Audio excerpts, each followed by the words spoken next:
So guys, ito na yung bago kong router na dumating. Meron pa tayo dyan.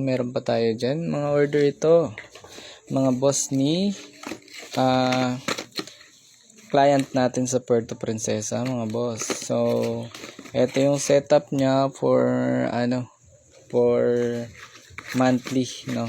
So, ko-config natin to lahat to with Bisol and Microtech, mga boss, no. So, thank you sa tiwala, bossing. Ko-configin pa natin to. Eto pala. I-update ko lang si bossing, no, kapag okay na to. So, ayan, ko-configin natin yun dyan, mga boss. So, thank you. Pala, lalagay natin yung link nito dyan sa comment. Kung gusto nyo bumili ng ganito, mga boss. Thank you.